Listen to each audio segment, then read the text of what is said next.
Andrew McGahan for SevereMMA, standing alongside Gunnar Nelson here in SPG Concord. Gunnar, let's rewind to July 19th. I believe you actually showed a little bit of emotion after your win, a small smile and a clap. Was that the most you've ever displayed after a fight? Yeah, maybe it is. I don't know. All I know is that the crowd was amazing. It was just something else and something I haven't felt before, and I guess I might have gotten into it a little bit, you know. Do you think it was the crowd that brought that out of you? Because loudest crowd in UFC history, one of the quickest selling events ever, yeah. And in particular how well the Irish fans received you, almost as if you're one of their own. Yeah, no, 100%. It's the crowd this time. It just made you feel like it's different. It just kind of really consumed you, and like I've never felt that feeling before. And especially not this strong and at this level. It was just like, it just made you want to cheer, I guess, you know. That's a rare thing for you, I have to say. But do you think it could be replicated again? Do you think maybe Sweden will be like that, since you're main eventing? There'll be a lot of people from Iceland over, or do you think it'd take something like the UFC in Ireland in a stadium to replicate that again?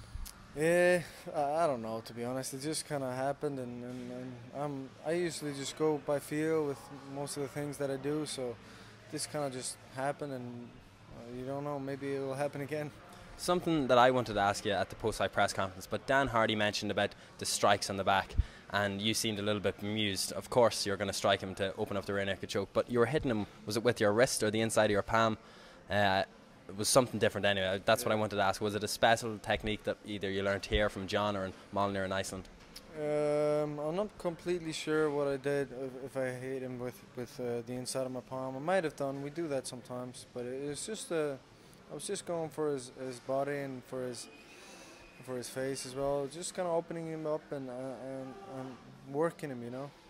I noticed as well that you've started tweeting a lot more. Is that something that was suggested to you, or is it someone in control of your Twitter page?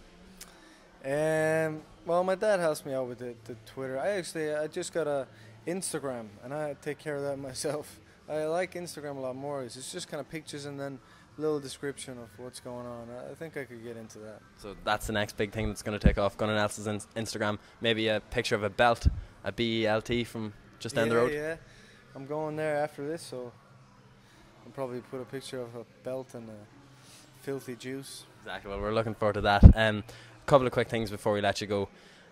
Something that you spoke about before, you wanted some time off after your last fight. You had a newborn child as well, but this is a relatively quick turnaround, only a couple of months. Was there a reason? Did you ask the UFC for the time off, or just tell us what happened?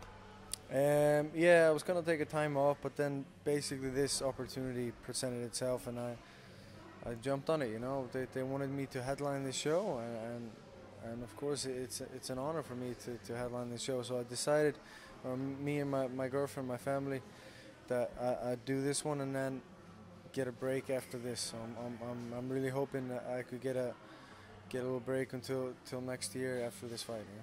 Do you think opponents are going to start trash talking you a little bit more and build up to fight in an attempt to bring you out of the person that you are, to maybe get a reaction from you? Yeah, they might. You know, there's been a little bit in the past. I remember some things like this, but it just I don't think it really affect me too much. You know, it doesn't really matter, does it? You know what I mean? Like, they can say all they want, and at the end of the day, most of it is just kind of bullshit anyway, and you're gonna step into the cage and do what you're gonna do. So I don't think it's gonna change anything with me, you know. Some people thought you lost the first round in the fight against Zach Cummings. What's your opinion on that? And do you think maybe your type of style, the Machida, let people come in and then you pounce, could cost you to lose rounds in the future, just maybe from judges or them landing a couple of strikes? Yeah, I never focus on points, and I was the same in jiu-jitsu. I never really thought about the points too much, and sometimes I lost some bouts in jiu-jitsu because I was never playing points. You know, I was always trying to figure my way out to get closer to a finish. You know, and that's the same in MMA. You know, so yeah, maybe I could lose some rounds that way, but to be honest with you, in this fight, I never felt like I was losing. I was always picking it up slowly, and I was always finding my rhythm, and I felt like the fight was always going to go my way, you know. And speaking, oh sorry, go on. No, yeah, just saying, like, but you know, fight is a fight, and you never know what's going to happen. You just kind of have to go second by second or minute by minute, and make your game plan as you're going, you know, and just kind of adopt and react, and so you know, it's different every time. Speaking of which, you had to turn down the last ADCC because I think you had a fight scheduled. Do you think with your time off and ADCC next year being in Brazil for 2015, it could coincide well? Because I'm sure they'd love to have you back. Yeah, we never know. I'm definitely hoping to do that at least one more or you know, a few more times. You know, I always loved competing at the ADCC, and I think I will again. You know. At the moment, I'm happy with just concentrating on the UFC, you know, and what I'm doing. So, but in the future, definitely. Two quick things before we let you go. Conor was the guy that brought the UFC back to Ireland. Do you think you're going to be the guy that'll bring the UFC to Iceland? If they're coming over, it's definitely going to be. I'm definitely going to be a huge part of that. Yeah, there's no doubt, and I think.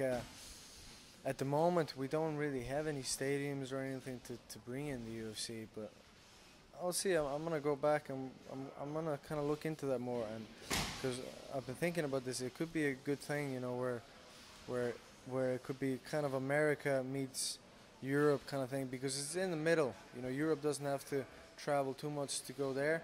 Same with America. It's not a long flight over there. You know, it'll be much further for them to go all the way to down to Europe, you know what I mean? Like, so it's an opportunity, definitely. And with this match with Rick Story, is there anywhere, because I know you like to not so much study an opponent, but you do notice things in their games maybe from watching them before. Is there anything that stands out about Rick Story that'll give you the victory in Stockholm?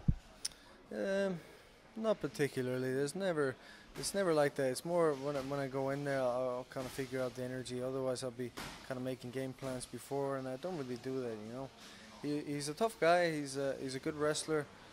He's an experienced guy. He hits hard, but like with everyone, there's many things that can happen, and there's many ways to catch him. Excellent, Gunnar. We appreciate the time. See you then.